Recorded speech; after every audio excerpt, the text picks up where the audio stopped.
Joo, tuli ne tulokset sieltä labrasta, että täysin puhastahan se näyttää. No minä tiedän kyllä tämän. En ole koskaan aikaisemmin kertonut YouTubessa tarinoita omasta elämästäni, mutta tämä onkoon sitten ensimmäinen.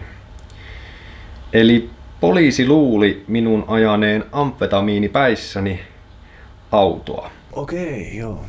Tuossa 4 kuukautta sitten.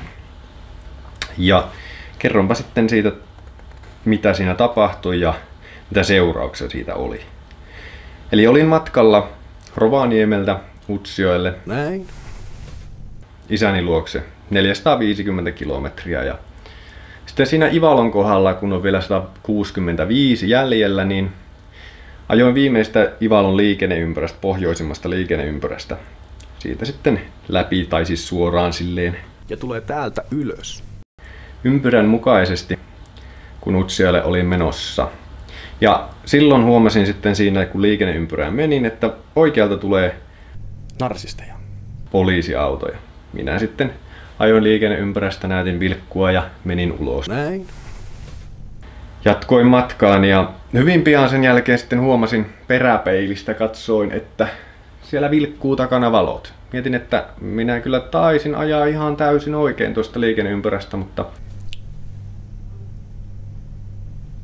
kun kerta vilkkuu, niin pysähdytään.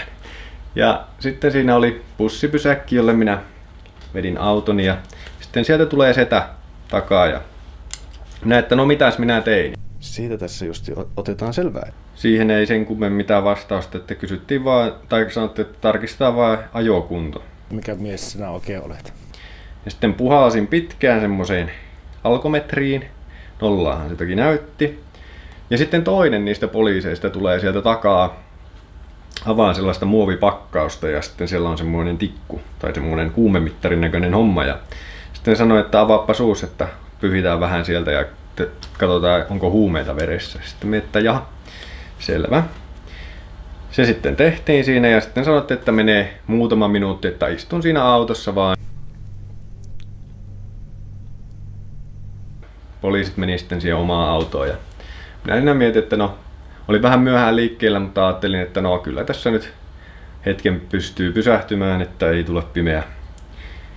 Hyvin ajaa Utsjoelle vielä siinä. Mutta sitten seuraavan kerran, kun poliisi tulee sieltä takaa, Näin. Ja tulee täältä ylös.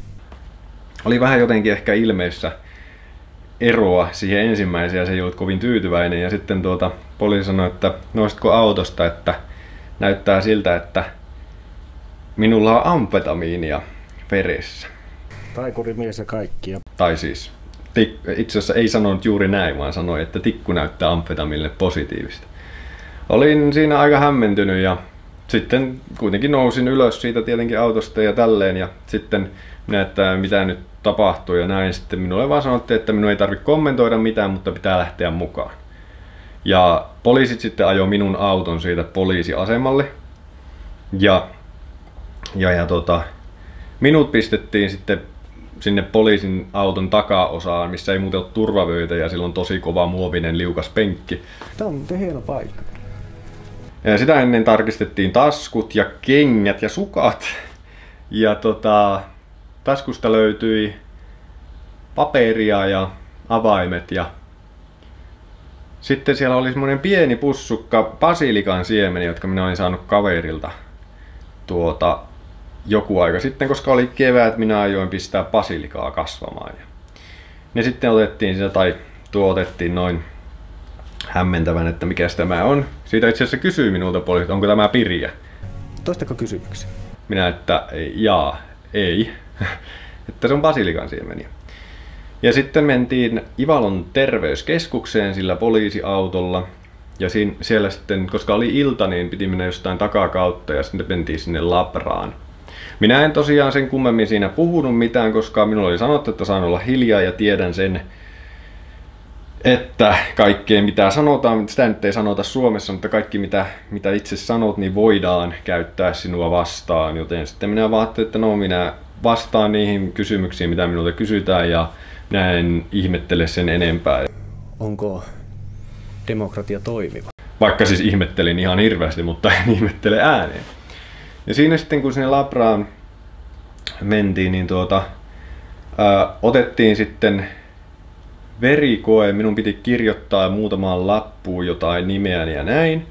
Ja sitten koska se tilanne oli siinä, niin minä muistan keskustelleeni erään poliitikkokaverini kanssa, että miten tämä laki oikein menee. Että Onko demokratia toimiva? kun voit kieltäytyä puhallutuksesta, mutta voitko kieltäytyä verikokeesta ja näin, niin kysyin sitä sitten poliisilta, että mitä jos minä kieltäytyisin nyt?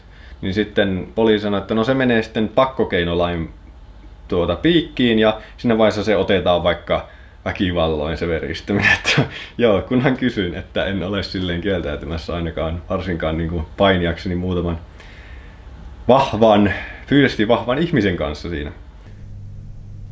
Meissä jokaisessa asuu ihminen ja hiiri. No, se sitten otettiin se veri ja se muuten otettiin ilman, että puhdistettiin käsivarsi.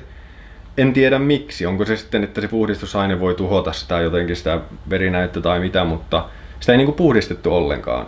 Ja siitä puhuttiinkin oikein, että ei saa puhdistaa. No, näin sitten tehtiin. Ja sitten sen perästä sitten minä menin takaisin poliisin takakonttiin. Tämä on hieno paikka. Ja siirryttiin sitten sinne poliisiasemalle. Ja sinne kun päästiin, niin poliisi kertoi minulle, että nyt tehdään etsintä minun autooni. Näin. Ja että voin olla tästä sitten yhteydessä siihen ja siihen ihmiseen, joka on sen niin kuin oikeuttanut tämän etsinnän sitten. Ja minä, että selvä homma. En todellakaan muista, että mikä oli tämä ihmisen nimi. Mikä mies? Mikä mies? Siinä sitten meni aika pitkään. Poliisit kävivät läpi autoani paljon perusteellisemmin kuin minä ikinä, vaikka olen sen siivonnut useampaan kertaan. Ja ei tietenkään mitään löytynyt. Mutta se basilikasiemenpussi oli epäilyttävä ihan loppuun asti. Siitä tässä just otetaan selvää. Toisen näistä poliiseista mielestä.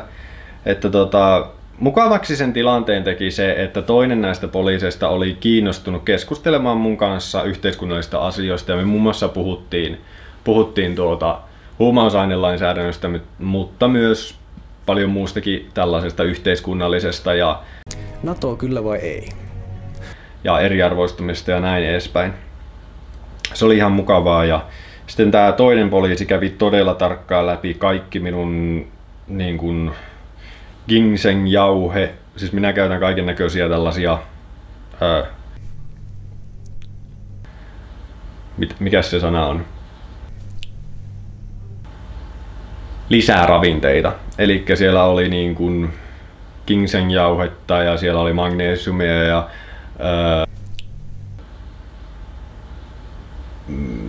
mikä se on, sinkkiä ja L-arginiinia ja totta kai jotain treenaamiseen liittyviä niin kuin palautumiseen ja näin edespäin. Ja ne käytiin tarkkaan läpi nekin ja silleen, mutta joo. Sitten ne kaikki pistettiin sinne sinne autoon ja sitten mulle sanottiin, että oot vapaa lähteen, mutta siinä on semmonen juttu, että mun nyt täytyy luultavasti löytää joku paikka Ivalosta, missä minä voin olla yötä. Budjetti. Koska jos minä hyppään autooni takaisin ja lähden ajamaan, he joutuvat ottamaan taas tikun ja tikuttamaan minua, minkä jälkeen, jos se tikku näyttää positiivista, Tämä on hieno paikka. heidän pitää uudestaan viedä minut sinne terveyskeskukseen antamaan verta. Ja tämä sykli niin kuin voi vain sitten toistua. Ja koska mulla ei ollut niin kuin mitään hajua, että mistä se oli tullut se amfetamiinin positiivinen siihen tikkuun, niin minä olin vaan silleen, että no voi himputti. Mun täytyy nyt sitten keksiä jotain. Siinä vaiheessa muuten alkoi olla jo yö. Sitten minä soitin kaverille, joka onneksi vielä vastasi. Ja onneksi olin Ivalossa, koska niin kun satun tuntemaan Ivalosta, mutta jos tilanne olisi tapahtunut siinä välillä vähän missä tahansa muualla, niin välttämättä en olisi saanut sitten mistään yösijaa. Tän jälkeen pääsee varmaan syömään, tuolla oli jotain. Menin sitten kaverin luokse ja kerroin, että mitä on tapahtunut ja äimeiltiin siinä sitten tilannetta ja oli sitten silleen vaan, että no nukkumaan, että eipä tässä mitään, että katsotaan sitten. Niin joo, mulle poliisi sanoi vielä, että siinä menee noin, mitäkään ne sanoi? No minä tiedän kyllä tämän. 3 viikkoa, kun se oli, että menee, kun sieltä labrasta tulee tulokset. Ja että jos sitten silloin näyttää positiivista, niin sitten tulee ajokielto ja näin edespäin. Että siinä on ainoastaan se, että minä tosiaan, jos nyt jäisin kiinni uudestaan, niin... Tämä on hieno paikka. Niin sitten jäisin kiinni uudestaan, siis näyttäisi positiivista se tikku. Ja tosiaan, kun siitä ei oikein tiedä, että miksi se sitä tekee, niin minä olin sitten seuraavana aamuna, että mitä mun pitäisi tehdä, miten mä pääsen Utsjoelle siinä tilanteessa, kun minä en tiedä, että mikä mun kehossa voi olla, mikä näyttää positiivista siinä tikussa. Taikurimies ja kaikkia. Niinpä mun piti saada 2 ystävääni, toinen niin kun ajamaan mun auto Utsjoelle ja toinen ajamaan Utsjoelle omalla autollaan ja ottamaan tämän toisen ystäväni mukaan ja ajamaan takaisin. Onneksi minulla on aivan ihania ystäviä, jotka auttoi tässä. Minä maksoin siitä kyllä bensarahoja ja... Budjetti. Ja tälleen, mutta anyways se oli niin kuin jotain, mitä täytyi tehdä siinä vaiheessa, koska mulla ei ollut myöskään oikein tietoa, että siis jos jollain ihmeen tavalla mun elimistössä on jotain, kun minä olen lukenut joskus, että ne tikut näyttää jostain lääkeaineista tai ruoka-aineista tai näin, niin jos mun elimistössä on jotain semmoista, joka tulisi näyttää vaikka vielä useamman päivän jälkeen positiivista, Taikurimies ja kaikkia. niin sitten minä vaan jäisin Ivaloon jumiin. Niinpä sitten minä pääsin sinne Utsjoelle ja siellä sitten tein mitä tein, olin siellä kuvaamassa vähän videota luontopolusta. Sitten tulin takaisin sieltä Rovaniemelle ja Rovaniemellä sitten itse asiassa samana iltana kun saavuin Rovaniemelle olin silleen, että kappas, mulla on ruoka loppu, mun pitää kävästä kaupassa. Tän jälkeen pääsee varmaan syömään, tuolla oli jotain. Oli sen verran myöhä, että ajattelin, että no mun on syytä kävästä siellä autolla, että kerkeän. Ja hyppäsin autoon, lähdin ajamaan sinne Prismalle ja toka liikenneympyrä, siinä on matkalla 3 liikenneympyrää, niin tokassa liikenneympyrässä Narsisteja. tulee vastaan. Ja minä katsoin, että jaha, poliisi tulee vastaan taas liikenneympyrässä, jotenkin muistin sen Ivalon. Ja sitten minä katsoin, että mitäs ihmettä, minä ajoin 3. liittymästä ulos ja poliisi tuli vastaan, mutta se ajoi koko ympyrän ympäri ja lähti samasta liittymästä ulos. Elämä on improvisaatiota. Oli mun perässä. Ajoin sitten sinne Prisman pihaan ja siihen kun pääsin niin parkkiin, niin poliisi pisti sivuttain autonsa siihen mun auton perään. Siinä valot päälle. Ja minä olin vaan, että... No minä tiedän kyllä tämän. Mitä minä nyt tein? Niin kun, ja no, poliisi setä sitten tuli sieltä ja sanoi, että testataan ajokuntoa ja tällä kertaa ei puhallettu mitään, vaan pistettiin tikku suuhun ja olin silleen vaan, että okei. Okei, joo. Mitä? No, 10 minuuttia myöhemmin poliisi tulee ovelle ja sanoo, että Ja se kuuluu näin. joo, että puhasta näyttää, että hyvää illan jatkoa. Ja että no, kiitos.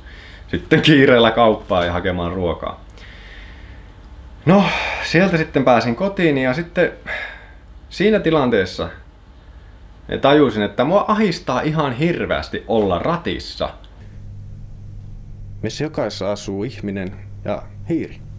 Nyt. Siis mua niin kun tosiaan ahdisti sen Ivalon homman jälkeen, mutta sen jälkeen nyt kun oli tuo vielä, niin musta vaan tuntui, että mitä ihmettä, että se oli niin kun sen Ivalon jälkeen ensimmäinen poliisi, johon minä törmäsin liikenteessä, ja se lähtee mun perään tikuttaakseen mut taas. Onko demokratia toimiva? Ja no, minä sitten ajoin kotiin ja sitten itse asiassa minä ajattelin, että no okei, mua ahistaa niin paljon olla ratissa. Minulla päässäni.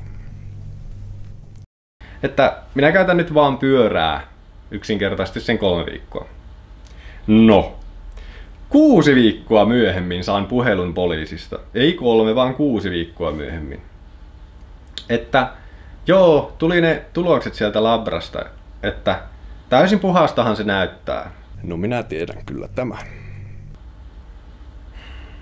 Minä, että joo, niin, no miksiköhän se sitten näytti se tikku positiivista, että Taikurimies ja kaikkia. siinä vaiheessa minä olin jo lukenut siitä, että netistä siitä, että on sellainen kuin väärä positiivinen ja että se ei ole kovinkaan niin kuin harvinainen oikeastaan sitten loppujen lopuksi. Lemmikki Kerbiili käytti kannabista ja kuoli yliannostukseen. Tämä poliisi sanoi mulle, että no on erittäin harvinaista, että tulee väärä positiivinen. Mutta tämä oli varmaan ottanut tämä tikku jotain vähän kylmää ja jotain vastaan. Tällainen selitys. En minä tiedä, miten se kylmä on vaikuttanut sitten siihen tikkuun, kun monet kemialliset asiat säilytään jääkaappiin tai kylmään, jotta ne eivät reagoisi ympäristön kanssa. Mutta tämä oli tämä selitys sitten. Minulla päässäni. Ja minä olin vaan sitten silleen, että no selvä homma sitten. Sitten loppui se puhelu siitä ja sen jälkeen itse asiassa ei ole tikutettu. Ja tulee täältä ylös. Mutta Näin. voisin tämän tarinan loppuun vielä sanoa, että minut on tähän mennessä tikutettu liikenteessä 8 kertaa. Mukaan lukien nyt nämä 2. Okei, joo. Ja seuraava tarina liittyy näihin tikkuihin, jotka mun kohdalle on osunut ja tähän kokonaisuuteen, mitä se on avannut. Onko demokratia toimiva? Ja voin sanoa, että vähän kummastuttaa tämä homma, että minä en tunne ketään ihmistä, joka on tikutettu 8 kertaa. Hansi Harjunharja. Saatika 5 kertaa. Ja näin edespäin, mutta joo. Sellainen tarina tällä kertaa. Eipä kai siihen ole mitään lisättävää. Eikä sitten muuta kuin rattiin. Taikurimies ja kaikkia.